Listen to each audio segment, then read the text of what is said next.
नमस्कार दोस्तों, मैं विनय यादव आप लोगों का स्वागत करता हूं अपने यूट्यूब चैनल विनय यूपीपी पे।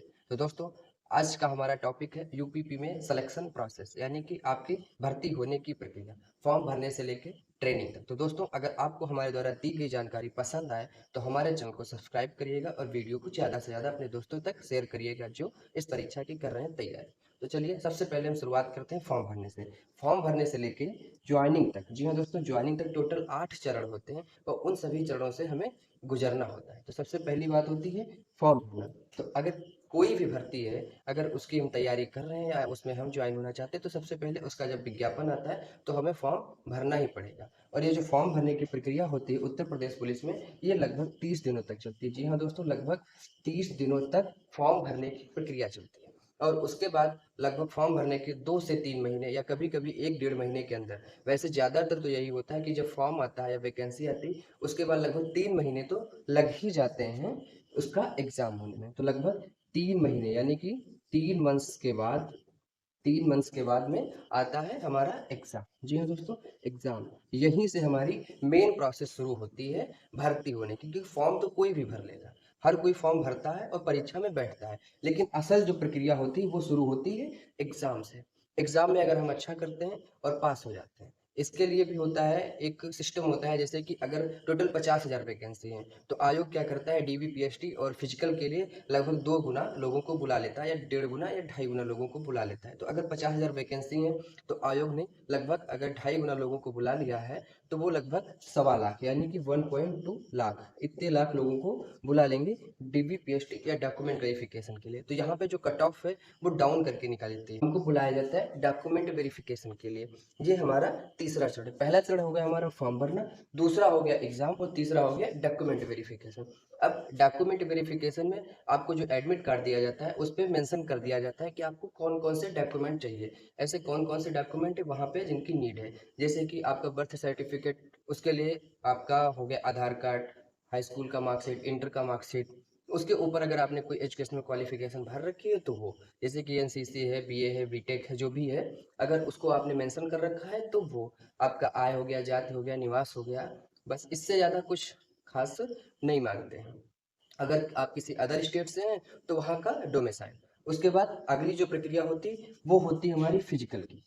जी हाँ दोस्तों, फिजिकल की, इसके बारे में बच्चों को बहुत ज़्यादा डाउट रहता है कि फिजिकल कैसे होता है। तो जी हाँ दोस्तों, देखिए, इसमें फिजिकल का होता है 2 चरण होता है। सबसे पहले आपका जो हाइट और चेस्ट होता है वो नापा जाता है, वो होता है आपका पीईटी, यानी कि फिजिकल एलिजिबिलिटी टेस्ट। तो सबसे पहले आपका होता है पीईटी, पीईटी और उसके बाद होता है पीएसटी, यानी कि फिजिकल स्टैंडर्ड टेस्ट। तो ये 2 प्रकार से होता है। पहले पीईटी यानी कि आपका हाइट और चेस्ट होगा। जो लड़कियां होती हैं, मतलब जो फीमेल कैंडिडेट हैं, उनका हाइट और वेट होता है, उनका चेस्ट का रिक्वायरमेंट नहीं होता है। उसके बाद होता है पीईटी, सॉरी पीएसटी, ये होता है रेस। जो पुरुष वर्ग के कैंडिडेट होते हैं उनके लिए 4.8 किलोमीटर की रेस है, वो 25 मिनट्स में। और जो महिला कैंडिडेट्स हैं उनकी 2.4 किलोमीटर की जो रेस है वो 14 मिनट में, जी हाँ दोस्तों, 14 मिनट्स में कंप्लीट करनी होती है। उसके बाद जो प्रक्रिया होती है हमारी पीटी और पीएचडी के बाद, उसके बाद हमारा निकलता है फाइनल कट ऑफ। अब जाहिर सी बात है, 50,000 वैकेंसी है और 1.2 लाख बच्चों को बुलाया गया डीबी पीएचडी के लिए। तो अगर ये एक, तो ये सारे नहीं निकाल पाते हैं, सारे बच्चे डीबी पीएचडी और में इसमें पास नहीं होते हैं। डॉक्यूमेंट वेरिफिकेशन में तो लगभग लगभग सभी बच्चे पास हो जाते हैं, लेकिन पीईटी और पीएचडी में सारे बच्चे नहीं पास होते हैं। मान लेते हैं कि 25,000 बच्चे जो हैं वो फिजिकल में फेल हो गए, फिर भी हमारे पास 1 लाख बच्चे बच जाते हैं। हमारे पास जो वैकेंसी वो मात्र 50,000 की है। तब आयोग क्या करता है, आयोग सीधे सिर्फ और सिर्फ ऐसी कट ऑफ बनाते हैं जिसमें सिर्फ 50,000 बच्चे ही पास होते हैं, 50,000 बच्चों को फेल कर देता है। अब हमारी वैकेंसी भी 50,000 की है और 50,000 ही बच्चे बुलाता है, उससे ज्यादा बच्चे नहीं बुलाता है। इन 50,000 बच्चों का आयोग क्या करवाता है, करवाता है मेडिकल। मेडिकल के बाद में यही हमारी फाइनल कट ऑफ होती है, यही हमारी फाइनल कट ऑफ होती है। इसके बाद आयोग कोई कट ऑफ नहीं देता है। मेडिकल हर बच्चे का उसके गृह जनपद की पुलिस लाइन में होता है। जिन जनपदों में पुलिस लाइन का निर्माण नहीं हुआ है, वहां पे उनके पड़ोस के जनपद या फिर उनके जोन के जनपद या मंडल के जनपद, जैसा कुछ आयोग डिसाइड करता है, वहां पर उनका मेडिकल होता है। वरना ज्यादातर जनपदों में पुलिस लाइन बनी है और पुलिस लाइन के अंदर मेडिकल होता है। पुलिस लाइन के अंदर एक हॉस्पिटल बना होता है, उसी में डॉक्टरों की टीम के द्वारा, डॉक्टर्स के पैनल के द्वारा उनका मेडिकल करवाया जाता है। मेडिकल के बाद में आता है बात जेटीसी की, जिसका हम सभी को इंतजार होता है।